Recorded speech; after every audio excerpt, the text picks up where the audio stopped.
എല്ലാവർക്കും നമ്മുടെ പുതിയ വീഡിയോയിലേക്ക് സ്വാഗതം. നമ്മുടെ ഇന്നത്തെ വീഡിയോയിൽ LGS ലാസ്റ്റ് ഗ്രേഡ് സെർവൻറ്റിൻ്റെ ഇൻഹാൻഡ് സാലറി നമുക്ക് എല്ലാ കട്ടിങ്ങും കഴിഞ്ഞ് എത്ര രൂപ കയ്യിൽ ലഭിക്കും എന്നുള്ളത് നോക്കാം. വീഡിയോ കിടക്കുന്നതിന് മുന്നേ നമ്മൾ ചാനൽ കാണുന്നവർ ചാനൽ സബ്സ്ക്രൈബ് ചെയ്തേക്കുക. അപ്പോൾ തന്നെ വീഡിയോ ഇഷ്ടപ്പെട്ടിട്ടുണ്ടെങ്കിൽ വീഡിയോ ഒന്ന് ലൈക്ക് ചെയ്യുക, ഷെയർ ചെയ്യുക. ഇപ്പോൾ LGSൻ്റെ ബേസിക് സാലറി 23,000 രൂപയാണ് പറയുന്നത്. അതുപോലെ തന്നെ DA വരുന്നത് 7%, 1,610 രൂപയാണ് DA കറൻ്റ്ലി ലഭിക്കുന്നത്.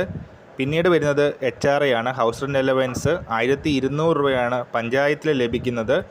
മുനിസിപ്പാലിറ്റി കോർപ്പറേഷനൊക്കെ ആണെങ്കിൽ ഈ പറയുന്ന HRA കുറച്ചും കൂടെ കൂടുതൽ ലഭിക്കും. ഇപ്പോൾ മിനിമമാണ് നമ്മൾ കാൽക്കുലേറ്റ് ചെയ്യുന്നത്. സോ 1,200 രൂപയാണ് പഞ്ചായത്തിൽ നിയമിതനാകുന്ന ഒരു LGSന് ഇൻഹാൻഡിൽ ലഭിക്കുന്നത്. സോ 25,810 രൂപയാണ് നമ്മളുടെ ഗ്രോസ് സാലറി വരുന്നത്. 25,810 രൂപയാണ്. ഇത് മൂന്നും കൂടെ ആഡ് ചെയ്യുമ്പോൾ ഇനിയുള്ളത് കട്ടിംഗ് ആണ്. കട്ടിങ്ങിനകത്ത് തന്നെ GIS ഗ്രൂപ്പ് ഇൻഷുറൻസ് സ്കീമുണ്ട്, 400 രൂപ കട്ടിങ് വരും. അതുപോലെ തന്നെ സ്റ്റേറ്റ് ലൈഫ് ഇൻഷുറൻസിനും 400 രൂപ കട്ടിങ് ഉണ്ട്. മെഡിസിപ്പിന് 500 രൂപയാണ് കട്ടിങ് വരുന്നത്.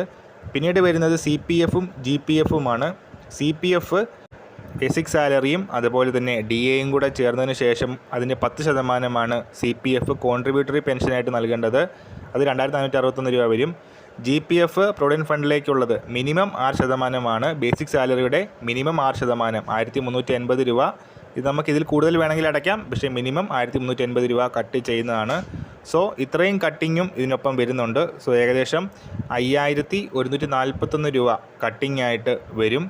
സോ 25,810 നിന്ന് 5,141 രൂപ കുറയ്ക്കുമ്പോൾ നമ്മളുടെ ഇൻഹാൻഡ് സാലറി ലഭിക്കും 20,669 രൂപയാണ് ഒരു മിനിമം ഇൻഹാൻഡ് സാലറി വരുന്നത്.